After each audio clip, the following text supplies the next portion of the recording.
আজ আমরা মিশ্রণ চ্যাপ্টারটি শুরু করব।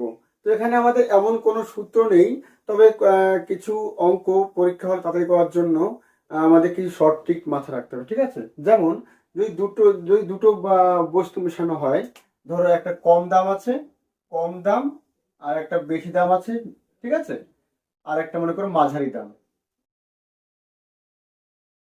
মাঝারি দামের জিনিস থাকে।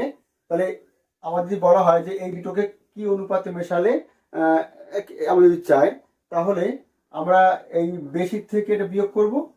মানে ধরো এটা এক্স, এটা ওয়াই, এটা জেড মনে করো, ঠিক আছে? তাহলে আমার অনুপাতটা হবে এই বেশির থেকে মাঝারি বাদ দেবো ইস টু এর থেকে এটা বাদ দেবো, এইভাবে। যদি আমাদের অনুপাতটা চাই যে কি অনুপাতে মেশাতে হবে।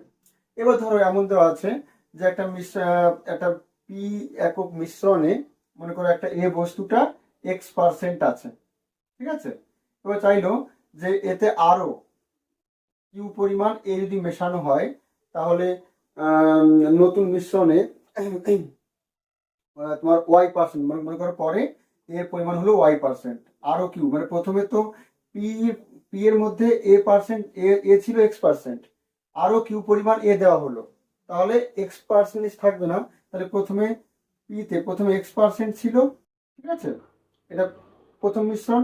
আর আমরা পরে যে A% পরে শুধুমাত্র এ দিয়েছি, পুরোপুরি এ দিয়েছি, ওখানে কোনো মিশ্রণ দিইনি, তাহলে পুরো খাটিয়ে তাহলে ওটা 100% হবে, ঠিক আছে?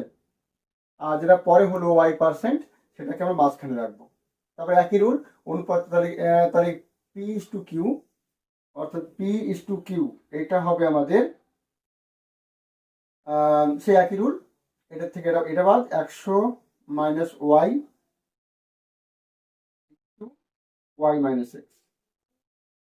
ঠিক আছে? এইভাবে চলবে।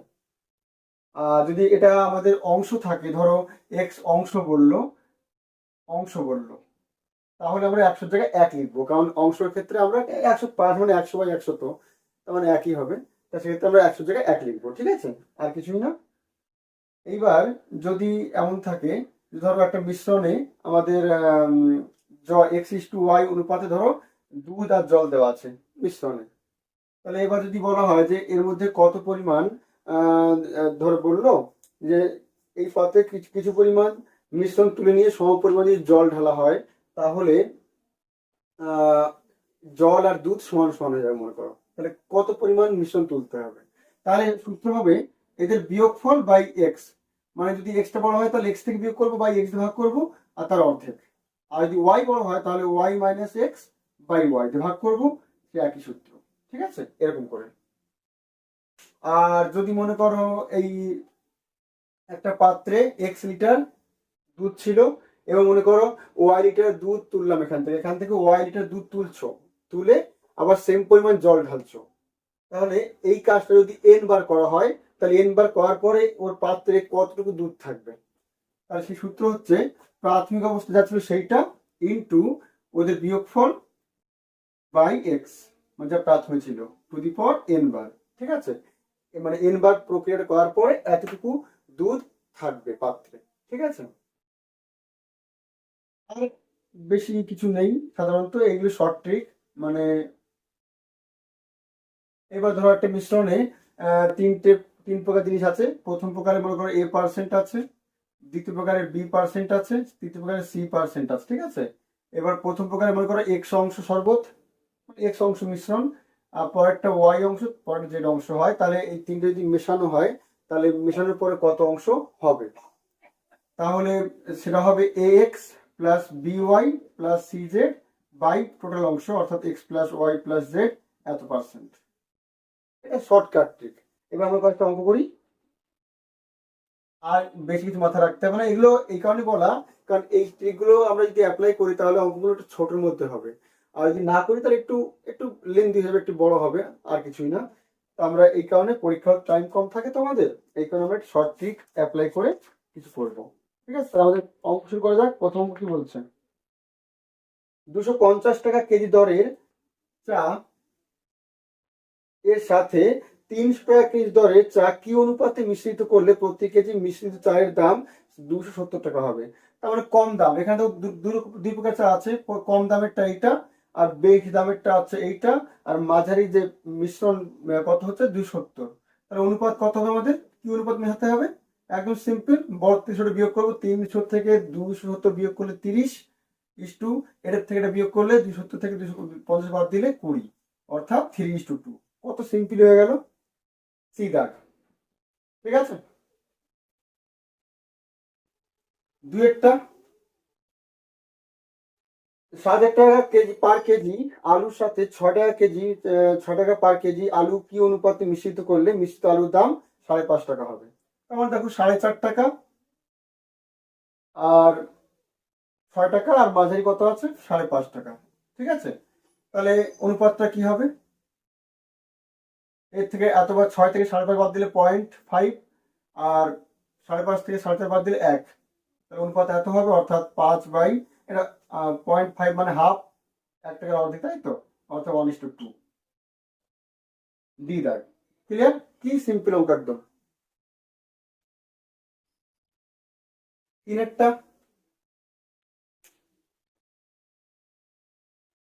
4 টাকা পার কেজি দরের আলুর সাথে 6 টাকা পার কেজি দরের আলু 2:3 অনুপাতে মেশালে মিশ্রিত আলুর দাম কত? তাহলে দেখো এখানে কম দাম 4 টাকা, বেশি দাম 6 টাকা, আর মিশ্রিত দাম লাইনে কত আমরা ধরে নিচ্ছি X টাকা। ঠিক আছে, তাহলে অনুপাতটা কি হবে? এইটা বিয়োগ এইটা ইস টু এটা বিয়োগ এটা, তাই তো, এটা হবে আমাদের অনুপাত, কিন্তু বই বলছে 2:3, অর্থাৎ 2:3। তাহলে এখান থেকে কি পাচ্ছি আমরা 6 - x বাই x - 4, ওদিকে 2/3 হবে।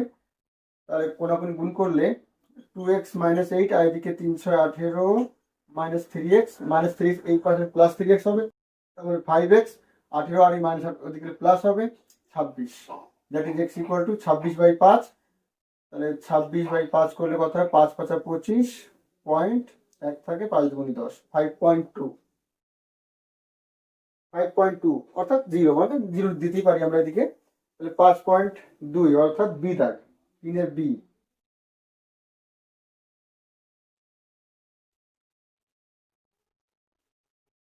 4, কোন এক প্রকার মিশ্রণে ইউরিয়া ও পটাশের অনুপাত 2:3, এরূপ 20 কেজি মিশ্র সারে 1 কেজি ইউরিয়া মেশালে নতুন অনুপাত কত হবে? এবার দেখো এখানে 20 কেজি মিশ্র সারে বলছি আমরা, তাহলে এখানে 20 কেজি মিশ্র সারে, আচ্ছা ইউরিয়া পরে কিন্তু ইউরিয়া মেশানো হচ্ছে, তাই তো, তাহলে ইউরিয়ার কত অনুপাত ছিল 2:3, ইউরিয়া আর পটাশ, তাহলে ইউরিয়া কত অংশ ছিল, প্রথমে ইউরিয়া কত অংশ ছিল 2/3, না 2/3 না 2/5 অংশ, তাই তো, 5/2 ছিল ইউরিয়া। আর পরে মিশ্রণে 1 কেজি ইউরিয়া মেশালে, তাহলে দেখো ইউরিয়া এখানে আছে, মোট আছে 20 কেজি, 20 কেজির মধ্যে ইউরিয়া কত থাকবে, এত ইন্টু 20, 20 5/2, অর্থাৎ 4×5 = 20, 8 কেজি ইউরিয়া ছিল, তাহলে বাকি 12 কেজি হবে পটাশ। ঠিক আছে, তাহলে পরে আরো 1 কেজি ইউরিয়া মেশানো হয়েছে, তার নতুন অনুপাত কত হবে? তাহলে ইউরিয়া ছিল 8, আর পরে 1 কেজি মেশানো হয়েছে, আর পটাশ কিন্তু তাহলে বাকিটা মানে মোট 20 কেজির মধ্যে 8 কেজি ইউরিয়া ছিল, তাহলে 12 কেজি ছিল পটাশ, তাহলে নতুন অনুপাত হবে এটা 9:12, অর্থাৎ 3:4। 3 দিয়ে কাটলাম, 3:4, 3:4 অর্থাৎ এ দাগ, 4-এর এ দাগ।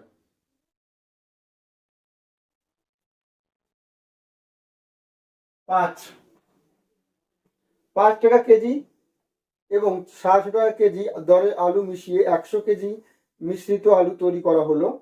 ঠিক আছে, মিশ্রিত আলুর দাম এত কেজি হলে প্রথম প্রকার আলু কত কেজি মেশানো হয়েছিল? প্রথম প্রকার কত কেজি? তাহলে এখানে আমরা আগে অনুপাত বার করে নিই। তাহলে কম দাম হচ্ছে এইটা, তাই তো, আর বেশি দাম 6.5, আর মাঝারি দাম 5.6 বিক্রি করা হচ্ছে। তাহলে অনুপাতটা কি হওয়া উচিত, এইটা বিয়োগ এইটা, তাহলে এর থেকে এটা বিয়োগ করলে কত হবে, 15 আমাদের 9 হাতে 1 মানে 0.9, আর এর থেকে এটা বিয়োগ করলে 6.6 হচ্ছে, তাহলে অনুপাতটা হবে এইটা, অর্থাৎ 9:6, অর্থাৎ 3:2। অনুপাতটা এই অনুপাতে মেশানো হয়েছে, তাই তো, তাহলে আছে কত 100 কেজি মিশ্রিত আলু তৈরি করা, তাহলে 100 কেজির মধ্যে প্রথম প্রকার কত থাকবে, তাহলে 100 ইন্টু 3 ভাগ, 5 ভাগের মধ্যে 5 কুড়ি 100, অর্থাৎ 60 কেজি, 60 কেজি থাকবে, অর্থাৎ এ দাগ 5-এর এ।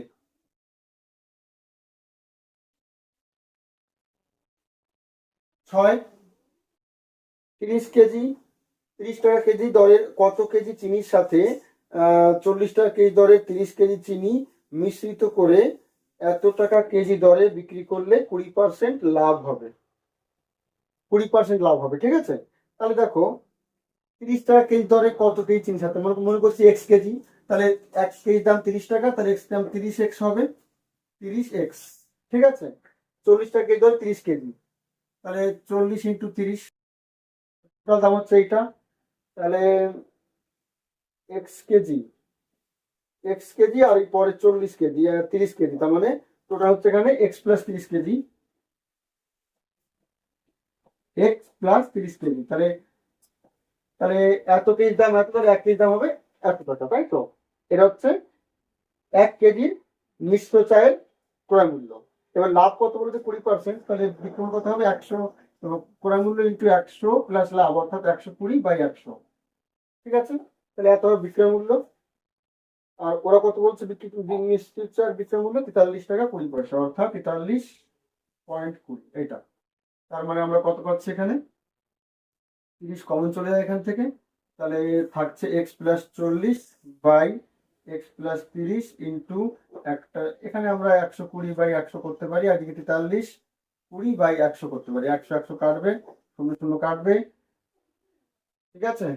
এবার 12 দিয়ে কাটবে এটা, 3 12 36 হয়, হ্যাঁ 12 দিয়ে কাটবে এটা, 3 12 36, 7 থাকে, 6 12 72, ঠিক আছে। এবার আমরা 30 দিয়ে কাটবো, 3 10 30, 3 12 36, তাহলে 12/10 আসবে, তাহলে x+40/x+30 সমান 12/10 আসবে ওদিকে, ঠিক আছে। এবার আমরা কোনাকুনি গুণ করতে পারি বা যোগ ভাগ নিয়ম করতে পারি, এটা 6 দুগুণী 12, 5 গুণ 10 করতে পারি।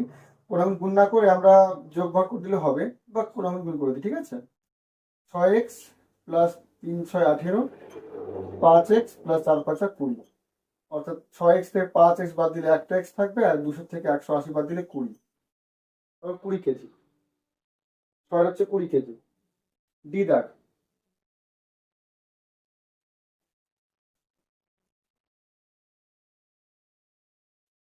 7, দুই প্রকার মিশ্রণে টিন ও লোহার অনুপাত 1:2 এবং 2:3, এই দুই প্রকার মিশ্রণ 3:4 অনুপাতে মেশালে নতুন মিশ্রণে টিন ও লোহার অনুপাত কি হবে, ঠিক আছে, এটা চেয়েছে। তাহলে প্রথম প্রকার তাহলে কি অনুপাত নেওয়া হচ্ছে 3:4, তাই তো। প্রথমটা থেকে 3 নেওয়া হচ্ছে, আর পরেরটা থেকে 4 নেওয়া হচ্ছে, তাহলে প্রথমে অনুপাত কত ছিল 1:2, তাহলে এখান থেকে নিচে, এখান থেকে নিচে 3 ভাগ, আর পরেরটা আছে 2:3, এখান থেকে 4 ভাগ নেওয়া হয়েছে, তাই তো।